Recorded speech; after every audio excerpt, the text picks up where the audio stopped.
नमस्कार, मैं doctor Amit Kesarwani, founder and director अनुसंधान एकेडमी सिविल लाइंस इलाहाबाद। आप सब लोगों का अनुसंधान एकेडमी की यूट्यूब चैनल पे हार्दिक स्वागत व अभिनंदन करता हूँ। Students and followers, UGC net first paper और अन्य बहुत से विषयों में रिसर्च का बहुत बड़ा योगदान है। फर्स्ट पेपर में तो 5 से 6 प्रश्न रिसर्च से पूछे जाते हैं और लगभग सोशियोलॉजी, एजुकेशन, हिस्ट्री और बहुत से स्टैटिस्टिक्स वगैरह के चैप्टर्स हैं, विषय हैं जिनमें रिसर्च से जरूर प्रश्न आते हैं। अतः शोध कई मायने में इंपॉर्टेंट है। शोध की इंपॉर्टेंस इस दृष्टिकोण से भी है कि फ्यूचर में आपको पीएचडी करना है और उस वक्त रिसर्च की हर तरह के विषय में आपको बेहतर रूप से आना जरूरी है। तो सबसे इंपॉर्टेंट है कि रिसर्च के कॉन्सेप्ट को क्लियर करना। कॉन्सेप्ट को क्लियरिंग करने के लिए मैंने इसके मीनिंग और इसके टाइप्स और इसके सैम्पलिंग और इसके बहुत से तत्व जैसे वेरिएबल्स वगैरह क्या होते हैं, एक वीडियो मैंने पहले ही अपलोड कर रखा है। आज मैं आपके सामने डाटा लेने के जो औजार हैं, टूल्स हैं, उनकी चर्चा करूंगा। तो आज जो है वो एक इम्पॉर्टेंट टॉपिक है क्योंकि अक्सर इन पर महत्वपूर्ण प्रश्न पूछे जाते हैं। ये हमेशा प्रश्न आपके सामने आते हैं छोटे छोटे कि भाई डाटा लेने के औजार किसे कहते हैं। तो औजार लेने के पॉइंट ऑफ व्यू से ध्यान रखिएगा। जब भी पूछेगा टूल्स, तो टूल्स में हम जनरली 4 प्रकार के टूल्स का प्रयोग करते हैं। डाटा लेने के लिए 4 प्रकार के टूल्स का प्रयोग किया जाता है। कौन कौन से 4 प्रकार के टूल्स, तो ये मैंने बोर्ड पे मेंशन किया है। सबसे पहले ऑब्जर्वेशन की बात है, फिर इंटरव्यू यानी साक्षात्कार, फिर क्वेश्चनायर यानी प्रश्नावली और उसके बाद शेड्यूल अनुसूची। सब ये चारों आपके सामने हैं और अक्सर एक प्रश्न इस पे मैंने देखा हर 1 साल 2 साल पे जरूर पूछ लेता है। एग्जामिनेशन में टूल्स पर प्रश्न जरूर आता है। इवन क्रेट की परीक्षा, कंबाइंड रिसर्च एंट्रेंस टेस्ट, जो पीएचडी एंट्रेंस की परीक्षा है, उसमें भी इस पे जरूर प्रश्न पूछा जाता है। तो अब यहाँ पर हम शुरुआत करते हैं डाटा लेने की इन टूल्स यानी औजार पर। तो सबसे पहली बात ऑब्जर्वेशन की बात करेंगे। ऑब्जर्वेशन यानी निरीक्षण यानी कि देखकर, अब अवलोकन करके। तो जाहिर सी बात है ये सबसे आसान तरीका है डाटा लेने के लिए। एक शोधार्थी जब फील्ड में जाता है तो फील्ड में पहुंचने के बाद वो फील्ड में लोगों से बात करने के बजाय, लोगों से कुछ पूछने के बजाय स्वयं अपने आत्म अवलोकन की प्रक्रिया के माध्यम से बहुत कुछ समझता है। यूं तो रिसर्च के अंतर्गत सबसे इंपॉर्टेंट एस्पेक्ट है ऑब्जेक्ट क्या बोलता है, लेकिन कई बार ऐसा होता है कि ऑब्जेक्ट जो बोल रहा है वो प्रभावित हो जाता है अगर उसे पता चलता है कि आप उससे कुछ पूछना चाहते हैं। इसलिए ऑब्जर्वेशन इस मायने में सही डाटा लेने के दृष्टिकोण से बहुत इंपॉर्टेंट एस्पेक्ट है। अब ऑब्जेक्ट को ये नहीं पता है कि वो अवलोकन का हिस्सा है, तो जाहिर सी बात है वो एज नेचुरल प्रकृति के साथ, अपने नेचुरल प्रकृति के साथ कार्य करता रहेगा। आप ऑब्जेक्ट के पास पहुंचे, आप चुपचाप वहां पर मे बी डिस्गाइज्ड रूप से या आप प्रत्यक्ष रूप से उसके पास आज घूम रहे हैं और उसको अवलोकन कर रहे हैं, ऑब्जर्व कर रहे हैं। तो डाटा लेने का ये तरीका बहुत ही माइन्यूट होता है, पेनिट्रेटिव वर्क होता है। इसमें हम बहुत ही छोटी छोटी बातों को एनालिसिस कर लेते हैं, समझ लेते हैं कि इनकी सोच कैसा है, इनके वैचारिकी कैसे है, ये प्रत्यक्ष रूप से क्या है, वास्तविक रूप से क्या है। फॉर एग्जाम्पल, मैंने कुंभ मेले पर रिसर्च किया। Kumbh Mela the study on sociology of culture. तो कुंभ के अपने इस रिसर्च के दौरान मैं फील्ड में पहुंचा। मैंने फील्ड में प्रमुख रूप से जो कोर था, सेंटर पेरिफेरी, उन्हें साधुओं को चुना था क्योंकि वो साधु कई एक कुंभ में जाते हैं और जनरली वो धर्म के कार्यों में लिप्त रहते हैं। अब धर्म के कार्यों में लिप्त रहने की वजह से मैंने सेंट्रल पेरिफेरी के रूप में साधुओं को चयन किया और साधु मेरे लिए बहुत बेस्ट रूप से रिप्रेजेंटेटिव थे और काफी इंफॉर्मेटिव माने। अतः साधुओं से डाटा लेने की दृष्टिकोण से मैंने इन 4 प्रकार के औजारों का प्रयोग किया। अभी 4 प्रकार के औजारों की डेप्थ की स्टार्टिंग करता हूं। ऑब्जर्वेशन, सबसे पहले मैंने साधुओं से बात करने के बजाय उनसे अवलोकन करके, अवलोकन के माध्यम से उनका निरीक्षण करके, उनको देखकर उनकी जीवन शैली का अध्ययन किया। अब अगर मैं साधुओं से डायरेक्ट जाके मिल के ये बोलूं कि साहब मैं एक रिसर्चर हूं, मैं आपसे कुछ पूछने आया हूं, तो जाहिर सी बात है वो बनावटी भी हो सकते हैं या वो अतिशयोक्तिपूर्ण रूप से भी अपनी बातों को कह सकते हैं, क्योंकि उन्हें ये पता है कि वो अवलोकन का एक हिस्सा है। इसलिए मैं उनके सामने परोक्ष रूप से उन्हीं के बीच में उनके आसपास घूमता रहा और मैंने उनसे अवलोकन किया, उन्हें उनका जीवन शैली देखने का प्रयास किया। मैंने देखा कि बहुत से साधु धर्म के कार्य से तो धर्म के नाम से जरूर जुड़े हैं, परंतु अधर्म से युक्त हैं। बहुत से ऐसे साधु हैं जो बोलते ज्यादा नहीं लेकिन धर्म से बड़े युक्त हैं।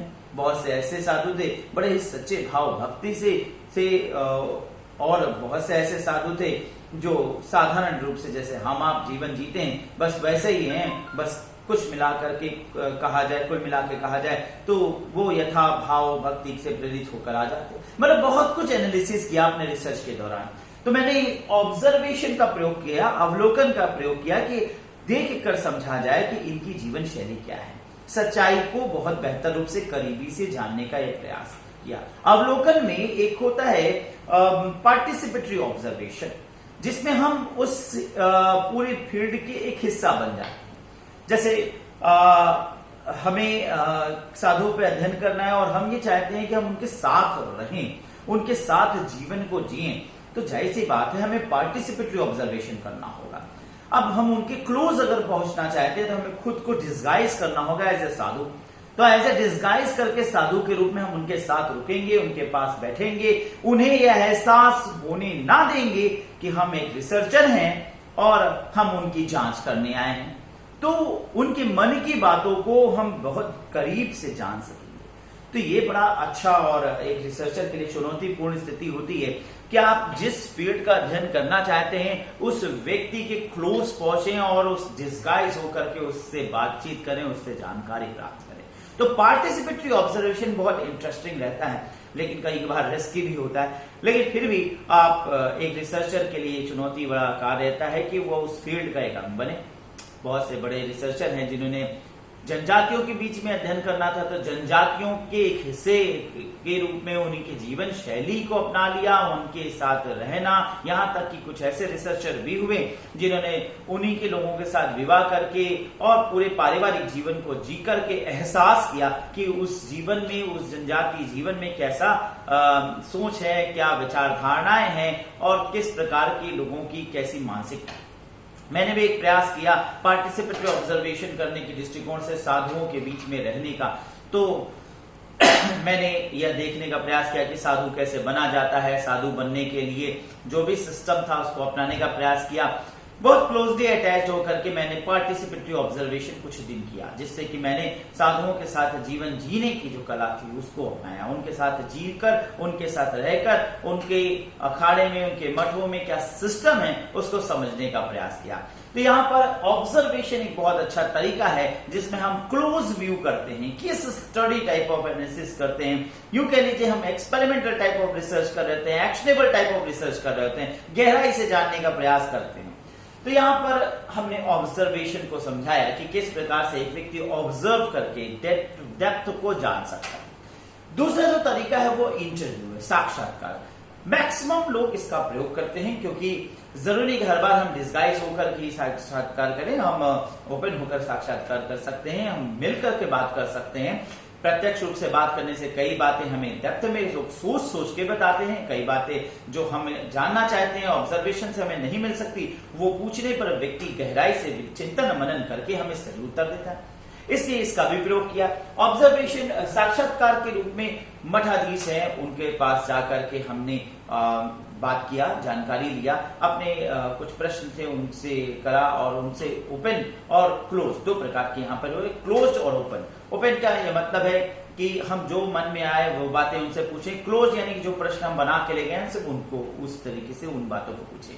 तो यहाँ पर एक साक्षात्कार विधि जिसमें हमने जो बेसिकली मठ के मठाधीश थे, जो प्रधान थे, जो किसी अखाड़े के प्रमुख थे, अब उन्हीं से हमें मिलना है तो हमें उनको अपने विषय में बताना जरूरी है कि साहब हम एक रिसर्चर हैं, हम बीएचओ से हैं और हम कुंभ मेले पे स्टडी कर रहे हैं। धर्म के कार्य में आपका सहयोग चाहिए, अतः शोध कार्य में आपसे कुछ जानकारियां लेने को इच्छुक हैं।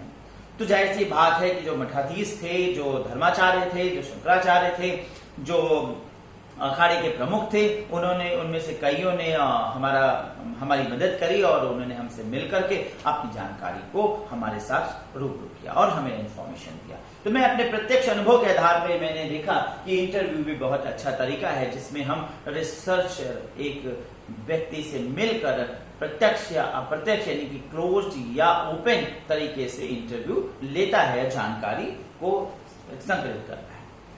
तीसरा क्वेश्चनर है और चौथा है शेड्यूल। मैं तीसरा और चौथे की एक बात में डिस्कस करना चाहूंगा क्योंकि सबसे बड़ा कंफ्यूजन होता है कि साहब प्रश्नावली अनुसूची।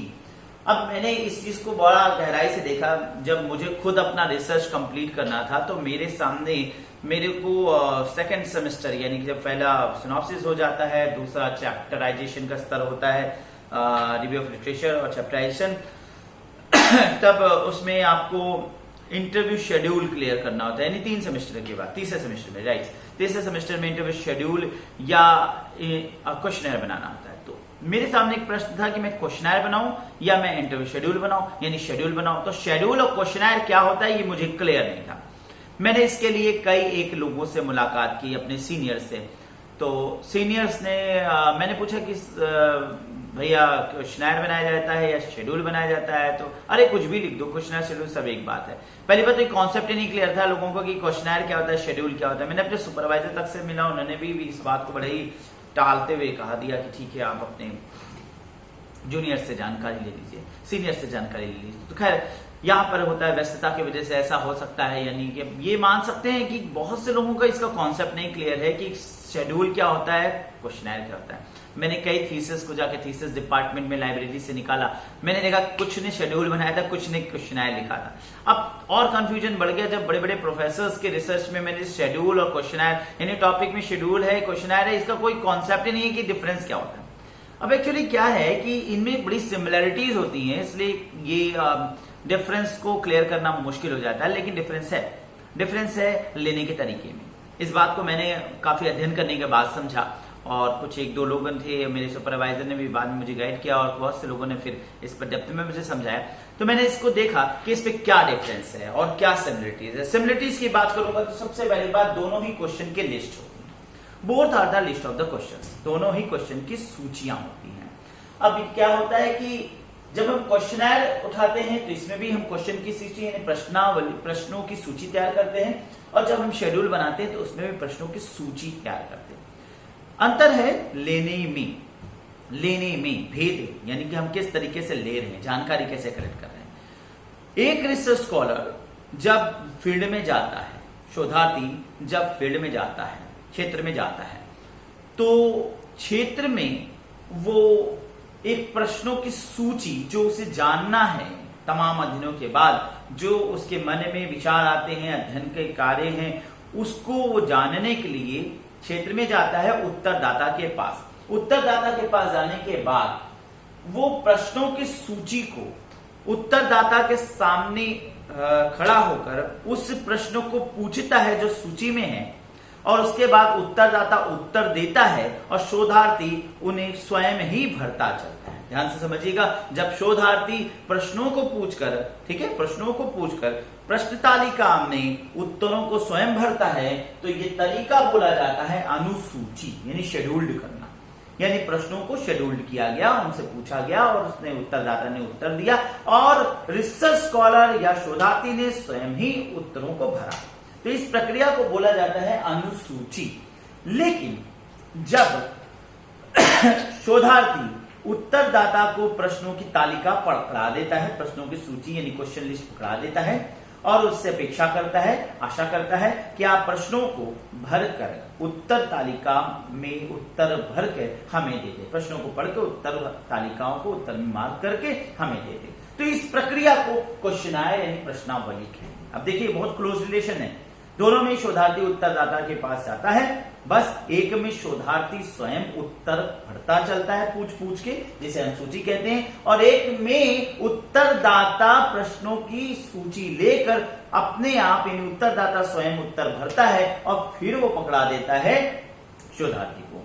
अब ऐसा कब होता है? देखिए, इनमें केसेस की बात होती है। केसेस क्या होता है कि जब एनजीओ लेवल का काम होता है, बड़े स्तर पे कार्य होता है, तो हमें बहुत ज्यादा लोगों से कम समय में जानकारी कलेक्ट करना होता है। तो जनरली हम क्वेश्चनर का प्रयोग यानी प्रश्नावली का प्रयोग करते हैं, क्योंकि बहुत ज्यादा बड़े पैमाने पे जानकारी अगर हमें चाहिए तो व्यक्तिगत रूप से हमें एक एक व्यक्ति से मिल करके जानकारी लेने में बहुत समय लग सकता है। अतः हम प्रश्नावली का प्रयोग करते हैं कि भाई 10,000 लोग हैं, 1,00,000 लोग हैं, अतः 1,00,000 पर्चा छपवा कर 10,000 पर्चा छपवा के हमने लोगों को दे दिया।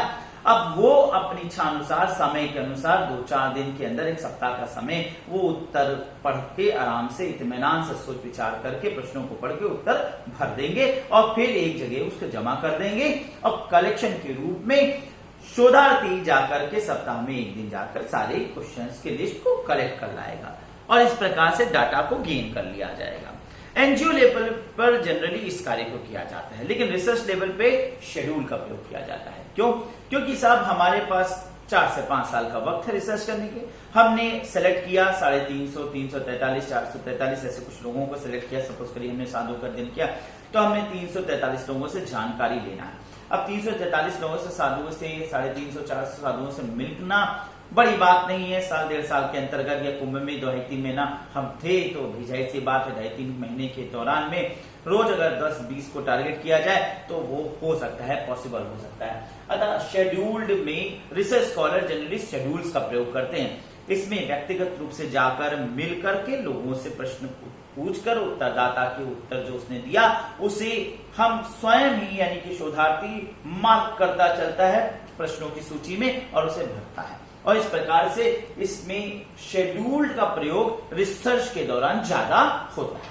लेकिन यह कहना गलत है कि केवल शेड्यूल ही प्रयोग कर सकते हैं रिसर्च में। हम क्वेश्चनर को भी प्रयोग करते हैं। ऐसे मैंने किया, मैंने लगभग 2000 लोगों से क्वेश्चनर लिया। अब 2000 लोगों से कैसे? जैसे साधु संतों का मठ है, मठ में गए तो वहां पता चला यहाँ 400 साधु हैं, यहाँ 300 साधु हैं, यहाँ 200 साधु हैं। अब ये अखाड़े हैं, इस अखाड़े में काफी साधु हैं। अब हम कम समय में 2-2.5 हजार लोगों से जानकारी नहीं ले सकते हैं, तो बेहतर था हमारे लिए विकल्प था। मैंने 10,000 पंपलेट छपवाए जिसमें क्वेश्चंस की दोनों आगे पीछे ऑफसेट पर लगभग 40 प्रश्न थे, तो 20 प्रश्न लगभग एक साइड में और 20 प्रश्न छोटे छोटे करके मार्क करा दिया। और उस पर पंपलेट मॉडल जो प्रश्नों की सूची थी उसे उस अखाड़े के पास रख दिया और वहां के प्रबंधन से कह दिया कि साहब आप इसे बंटवा दीजिएगा अपने साधु संतों में, और जो पढ़े लिखे शिक्षित साधु हैं, जो इच्छा रखते हैं, प्रश्नों को उत्तर दे सकते हैं। तो मैंने लगभग 10,000 पर्चियों को छपवा करके और इस तरह से 12-13 अखाड़ों में रखा दिया। उन्होंने उसे अपने साधुओं में बंटवा दिया। उनमें जो इच्छा रखते थे उन्होंने उसको फिल करके, भर करके वहीं प्रबंधन में छोड़ दिया। और फिर लगभग 15-20 दिन के बाद मैं जाकर के सभी जगह से उसे कलेक्ट कर लाया, जिसमें से 2000 लोगों ने उत्तर दिया। अब इस प्रकार से 2 बातें होती हैं कि साहब पढ़ा लिखा वर्ग है तो वो प्रश्नों की सूची को पढ़ सकता है, दे सकता है, लेकिन अगर पढ़ा लिखा वर्ग नहीं है तो वहां अनुसूची ही काम देगा। बड़ा दायरा है तो वहां अनुसूची काम नहीं देगा, वहां पर प्रश्नावली काम देगा। अब दोनों तरीके से डाटा को कलेक्ट कर दिया जा सकता है। कम समय में डाटा कलेक्ट करना है तो प्रश्नावली सबसे उत्तम होता है, और अगर हमें काफी अच्छे से समय है तो अनुसूची के माध्यम से डाटा को कलेक्ट किया सकता है। अनुसूची में ज्यादा रिलायबिलिटी बन जाती है क्योंकि हम प्रत्यक्ष रूप से पूछ रहे होते हैं, उत्तर को भरते चलते हैं, हमें पता चलता है कि सामने वाला कैसे उत्तर दे रहा है। लेकिन कई बार प्रश्नावली में मनगढ़ंत लोग से टिक कर दिया उत्तर को, ABCD मार्क करके थमा दिया, बिना पढ़े भी दे दिया, क्योंकि लोग वक्त देना नहीं चाहते। इस प्रकार से ये कई मायने में एक दूसरे से कंपैरेटिवली कई दृष्टिकोण से अच्छे भी हैं और बुरे भी हैं। खैर, यहाँ पर अब एक बात तो समझ में आती है कि प्रश्नावली का प्रयोग हम अधिकतम एनजीओ लेवल पे करते हैं। कि मान लीजिए उत्तराखंड में बाढ़ पीड़ितों पर अध्ययन करना है, साल भर पहले जो बाढ़ आई थी उसके संबंध में क्या लोगों के विचार है, 10 प्रश्न है या 20 प्रश्न है, उस पर अध्ययन करना है। समाज कल्याण विभाग इस प्रकार के अध्ययन करा करके विकास के कार्यों में उसको मदद मिलेगा। या इंटरनेट पे आप देखिए तो नेट पर भी बहुत से ऐसे क्वेश्चंस आ जाते हैं कि भैया few minutes please help us to give the information, just 2 minutes आप ये 2 प्रश्नों 3 प्रश्नों को उत्तर दे दीजिए, आप लोग भर दिया और फिर फीडबैक दे दिया, फीडबैक जैसे फॉर्म दिया जाता है। तो इस प्रकार से फीडबैकिंग दृष्टिकोण से प्रश्नावली, तो बड़े लेवल पर प्रश्नावली का प्रयोग किया जाता है और छोटे और व्यक्तिगत स्तर पर जो है हम अनुसूची का प्रयोग करते हैं। जनरली रिसर्च स्कॉलर्स अनुसूची का प्रयोग करते हैं, ये मुझे अंत में पता चला। खैर, मैंने दोनों ही प्रकार की सूची और दैट इज अनुसूची और प्रश्नावली, दोनों ही प्रकार के मेथड्स का प्रयोग किया, टूल्स का प्रयोग किया अपने डाटा को कलेक्ट करने के लिए। और दोनों ही क्या कहना, चारों ही प्रकार के तथ्यों का, चारों ही प्रकार के टूल्स का प्रयोग किया जा सकता है अपने डाटा को कलेक्ट करने के लिए। तो यहाँ पर मैंने अभी आपको बताया कि किस प्रकार से कैसे हम डाटा को कलेक्ट कर सकते हैं, डाटा कलेक्ट करने के क्या क्या तरीका है। आशा है आज का ये वीडियो आपको इन्फॉर्मेटिव लगा होगा। मैं और भी कुछ इन्फॉर्मेटिव और कलेक्टिव वीडियोस जल्दी आपके लिए प्रिपेयर करके रिसर्च के दृष्टिकोण से, रिसर्च के पॉइंट ऑफ दृष्टिकोण से फिर मिलूंगा। तब तक के लिए आपसे लूंगा नमस्कार, विदा, और फिर मिलता हूं। नमस्कार, धन्यवाद।